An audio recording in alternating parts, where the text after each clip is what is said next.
अंधविश्वास क्या है? अगर हम इसकी परिभाषा पर गौर करें तो उसके अनुसार सामाजिक तौर पर जिसका कोई अर्थ ना हो, जिसका कोई तर्क ना हो या फिर लाभ ना हो। आजकल बहुत से लोग बस भारतीय संस्कृति को ही अंधविश्वासी व पिछड़ा बताते हैं, परंतु मैं ये बता देना चाहता हूँ कि अंधविश्वास धर्म नहीं मनुष्य बनाते हैं। न जाने क्यों कुछ लोग बस एक समुदाय के पीछे पड़े हुए हैं। कहीं पर तो यह भी देखा गया है कि भारतीय लोग ही पाश्चात्य संस्कृति के प्रभाव में आकर अपनी भारतीय संस्कृति को पिछड़ा बताने में लगे हुए हैं, वो भी केवल विज्ञान के आधार पर। तो चलिए मैं आपको इन्हीं महान विदेशी सभ्यताओं के कुछ अद्भुत वैज्ञानिक आधारों पर अंधविश्वासों के बारे में बताता हूँ। सबसे पहले अमेरिका की बात करते हैं। तो अमेरिका में आज भी 13 नंबर को बहुत ज्यादा अशुभ माना जाता है। अमेरिका में कई बिल्डिंग्स में तो 13 फ्लोर भी नहीं होता है। वहाँ फ्राइडे 13 को भी बहुत अशुभ माना जाता है। इस दिन वहाँ कोई भी शुभ कार्य नहीं होता है, जैसे शादी समारोह, बल्कि ग्रीस व स्पेन में तो ट्यूसडे 13 को बेहद ही अशुभ माना जाता है। भारत की तरह कई देशों में काली बिल्ली को भी अशुभ माना जाता है। छींक आने पर ब्लेस यू बोलना भी हम भारतीयों ने सीख लिया है। पर क्या वो अंधविश्वास नहीं है? जापान व अमेरिका में नमक छिड़कना शुभ माना जाता है, इससे बुरी ताकतों को दूर किया जाता है। क्या यह अंधविश्वास नहीं है? लकी नंबर,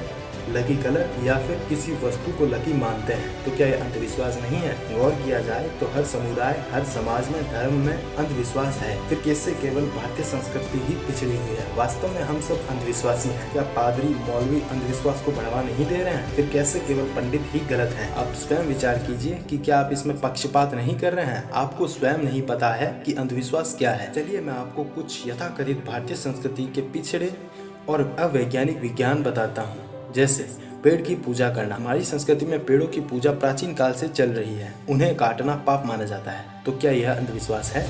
पेड़ों को काटने से क्या क्या हानि होती है, क्या आप नहीं जानते हैं? फिर यह अंधविश्वास कैसे और विज्ञान के आधार पर पेड़ों के प्रकाश संश्लेषण की खोज 18वीं शताब्दी में हुई थी, परंतु भारतीय संस्कृति में तो यह हजारों सालों से ही महत्वपूर्ण है। फिर हमारी संस्कृति पिछड़ी कैसे? पीपल के पेड़ को, जिसे अंग्रेजी में फीकस ट्री भी कहा जाता है, जिसे हमारी संस्कृति में शुरुआत से ही साक्षात भगवान विष्णु का रूप माना जाता है और यह अत्यंत पवित्र भी है। वैज्ञानिक आधार पर पीपल का पेड़ रात में भी ऑक्सीजन देता है। यह उन कुछ गिने चुने पेड़ों में से है जो रात में भी खास प्रकार का श्वसन, जिसे ग्रेजुलेशन एसिड मेटाबॉलिज्म कहते हैं, जिसकी खोज भी विज्ञान ने इन्हीं 200 सालों के अंदर की है। परंतु हमें तो पीपल की महत्वता पीढ़ी दर पीढ़ी बताई जाती है, फिर भी हम अनपढ़ व गंवार हैं। कैसे?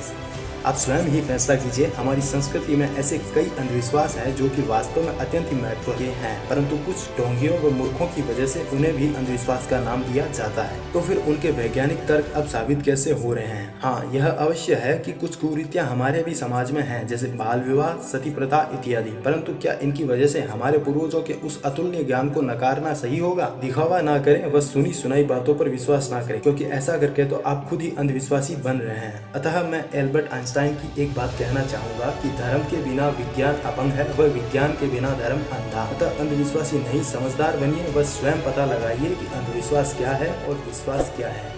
धन्यवाद। अगर आप मेरी बात से सहमत हैं तो अपने विचार कमेंट बॉक्स में जरूर बताएं। अगर आपको किसी भी बात से बुरा लगा हो या आप अपनी राय मुझे बताना चाहते हैं तो प्लीज़ कमेंट कीजिएगा।